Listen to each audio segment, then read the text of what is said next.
Connor Hellebuyck, I think, has to be the only guy in NHL history to rack up an 860 save percentage in a series and still close it out in the modern era. I get it.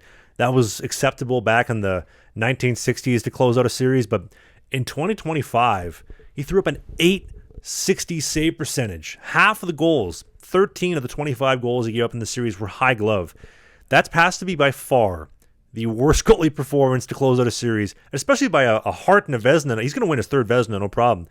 Hart, it's up in the air. I think he'll win the Hart Trophy.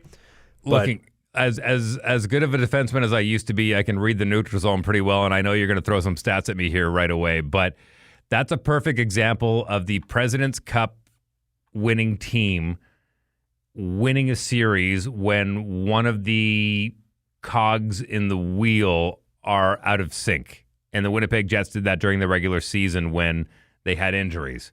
They stepped up. It wasn't the prettiest win. It was not the prettiest way to win Game 7, but they got it done, and that's what good teams do.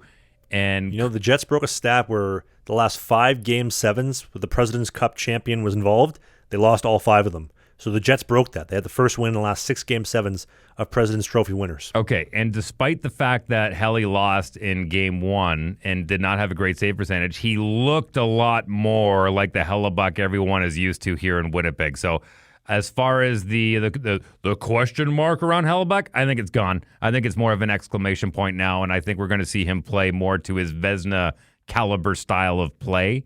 But when it comes to his save percentage, I truly believe he believes what he said after during round 1, where he said, "I don't care about my save percentage. I care about wins." Period. And I think he truly believes that. He believes that it is a team effort. He will do everything he possibly can. Those 3 goals that Rantanen scored in Game 1, one of them was, I think there were some fans standing in front of him. There were so many bodies in front of him on that one goal. The other one went off of Sandberg, so we'll call that an own goal. The third goal, I'm having a hard time remembering. It was a power play goal by Rantanen. So everything that Hellebuyck saw, he stopped. From a goalie perspective, though, you can even date it back to the St. Louis series. You can include, the first little bit in the Dallas series as well. He's at his best when he's set and he's square. And you can apply this to me. You can apply this to any goalie that plays pro or has played pro. When you are set, feet are set, you are square, you're totally on angle, right depth, right timing, right place. You have a chance to make a read, and making the read is the most important part of making a save.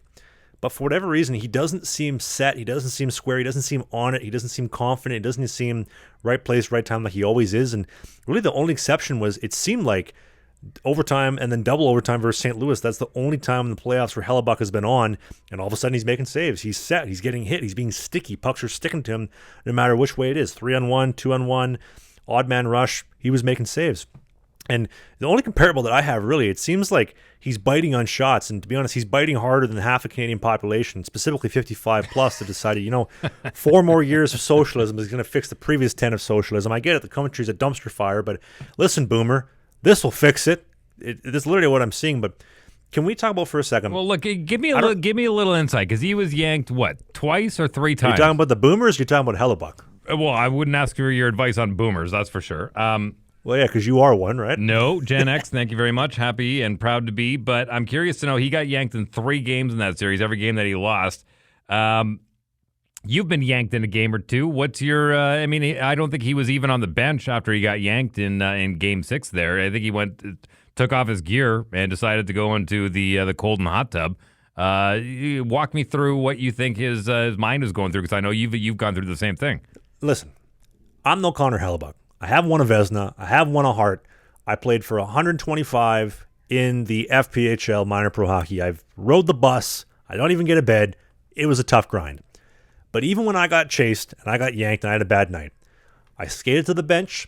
I listened to other team absolutely blast me from their bench and tell me how terrible I am and how I deserve to be unemployed, and they think that this podcast stinks. I sat down, I took my helmet off, I put a hat on, I opened the door, and I supported the boys. Good job. Good shift. Good shit. That's my job. That's being a team player.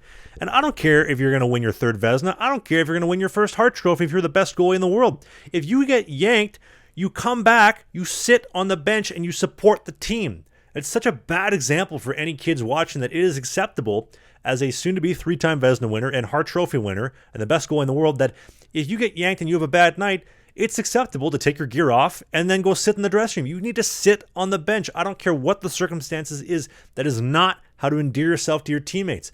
I wasn't the best pro goalie when I played, but I tried my best to endear myself. I sit on the bench. Listen, Trav got pumped. He had a bad night. Trav wasn't very good tonight, but he still has a good attitude. He's still positive. He's still trying to be a part of the team and trying to contribute any way that he can. And for Helly in Game 6, when he went and did that, I thought for sure they were cooked in Game 7. And to be honest, they seemed better in Game 7 when they didn't have a goalie in the net because they got all their goals and they pulled him. And Binnington was fantastic, by the way. That guy got beat on 4 goals where he did not have a chance. He was elite, fantastic. He's great at sealing holes, by the way. Elbows to the pads, second to none in the National League. But as far as Hellebuyck goes, he's one of my favorite technical goalies to watch. But on a personal level, I did not like that Game 6, not sitting on the bench, going to the dressing room, getting changed. And yeah, didn't sit well with me. Really didn't. What's that, Trav? Oh, you were opening the door for $125? Guess what? I make $8 million. Thanks for your 2 cents. Well, let's transition from... Go back to your shitty podcast.